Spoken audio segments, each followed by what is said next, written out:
was like an 85-year-old man in a 32-year-old's body. One of the most difficult things is the not knowing. I was having this poison injected into my body. Where do I fit in now?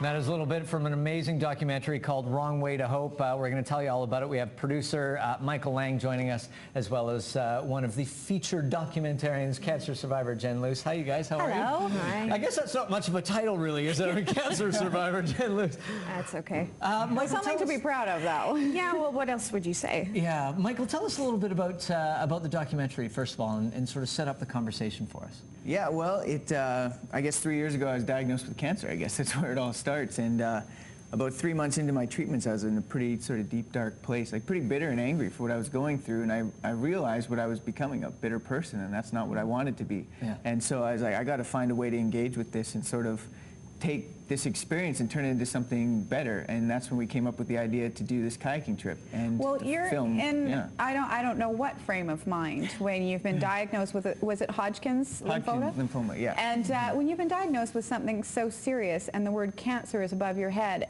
and you've never made a movie before, what made you go that route? Well, it started with the kayaking trip, and the movie was sort of an afterthought because we talked with all the survivors who were coming, and we're like, these are amazing stories, like they need to be told to someone, especially other young adult cancer survivors, and they're so inspiring, and we're like, we got to share these somehow. And that was when we decided, well, let's film it, you know. And thank goodness we had some buddies who own a little film company, and they jumped right in and said, we'll do it. Yeah, well, they were good. I mean, the logistics of shooting this or something. Jen, how did you actually get involved in this? I mean, what was the entry point for you to go on this trip? Well, it was Mikey at a retreat that we were at. I think it was a survivor conference, was it at? Yeah. We were at. And him and his wife, Bonnie, stood out in the middle of the room and said, this is what we want to do. If any of you are interested, please see us after kind of our presentation. And I'm just like, can I do this? You know, it just sounds like an amazing experience. I can't believe they signed up. Yeah, well, I mean, that's part of it too. I mean, well, what was the motivation for you? I mean, Why not? Why not? Just say yes. You know, like when met with, I think, a life-threatening illness such as cancer, even though I had a good prognosis, it didn't really matter. It doesn't make chemotherapy any easier. No, it really doesn't. Yes. And I guess the other thing, and the big thing and motivation for you, Mike, was you mentioned young adult. Being a young person diagnosed with cancer, it's a different world from people that are older. Maybe you can explain being in the chemotherapy room and what it was like for you and what opened your eyes.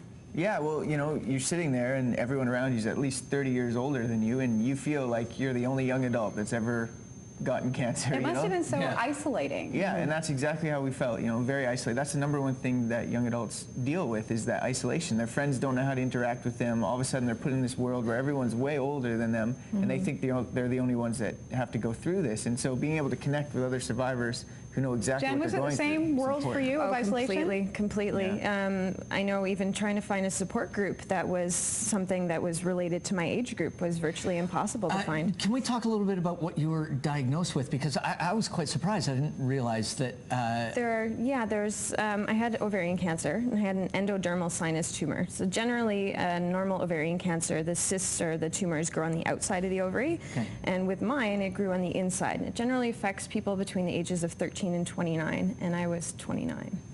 So it was like kind of right at that end. Yeah. Because, I mean, you think about all these things, but the association with cancer sometimes, I mean, first of all, you don't necessarily associate it with youth, but secondly, I mean, you really don't, I guess you just don't know how to have that conversation sometimes for a lot of people as well. And you guys go through all these themes as you're going along, and it's so amazing to watch people have a conversation that I don't know that I could have with someone.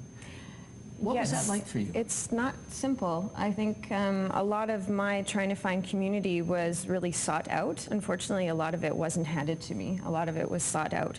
So I actually, thankfully, at actually it was an ovarian cancer support group where there were people a lot older than I was, you know, at least 30 years older than I was, if not quite a bit older. Right. And their whole focus was, okay, who cares about losing your hair? Who cares about the next stages of life? Let's just live and not die here.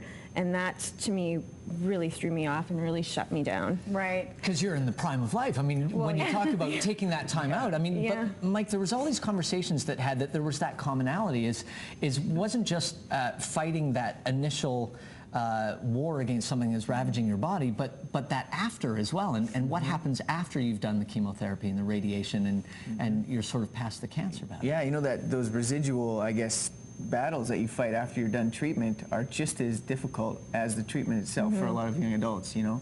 And I think jumping right back into where they were going before is very difficult, you know, when they don't have time to process. And that's what we did on the river, right? Is we were able to sit down in a safe environment and a cool environment, very exciting environment too. Amazing environment. And which helped build the community, which then allowed us to share at such a deep level. And it opened the dialogue between all of you, and that's what we watch in the movie. But what was it like for you, because you guys had a screening yesterday, to have a Q&A and open the dialogue to a room full of other people? What was that experience like, Jen?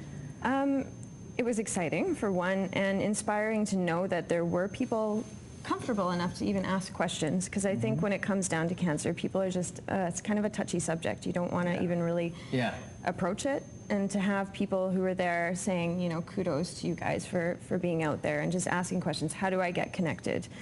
Those main and questions giving people being what addressed. you were after, what you were looking for both of you, outside of that isolation of being alone. It must be great to be giving that to other people out there. Definitely. Jen, can I just ask about where you guys were as well? Because, I mean, when you talk about stunning scenery, what was this like for you to walk into this place that very few people get to experience? I mean, I've never seen anything like it. The setting is crazy beautiful. Well, Southeast Oregon on the Owyhee River, set Middle of nowhere. in the middle of absolutely We're nowhere. looking at some footage, and you can see it's literally the middle of nowhere. That is the middle of That nowhere. is not what I associate when I think Oregon, right? Yeah, No. well, you're about 120 miles from the nearest ranch when you're out there. So it's the most beautiful stars you'll ever see. It's just totally amazing. Beautiful. And that canyon's actually the third deepest in North America. Can I also ask, after watching it, how were the bugs? You know what? Actually, Not there too bad. weren't many at it's the all. desert. Like Nothing lives up But every there, time so. you and Bonnie got interviewed, there would be was. like, It's because of the When we light. turned on the lights, they'd all like As soon as- swarm the lights. Yeah, that was Yeah, frustrating. brushing your teeth with the lights on was interesting. yeah, so you want everything no lights as you Yes. go. Exactly. Well, you guys, I can't say enough Congratulations, both about your thank you. openness Yeah. and the beauty of Thank this you. film. It was absolutely stunning and beautiful, and thank you both for Appreciate Thanks it. for being having part us. of it. And if you want to check out a screening, all you have to do is go to the website. There will be a screening March 23rd in Langley and March 26th in Victoria, but all the information is on the screen for you right now. Absolutely. We're going to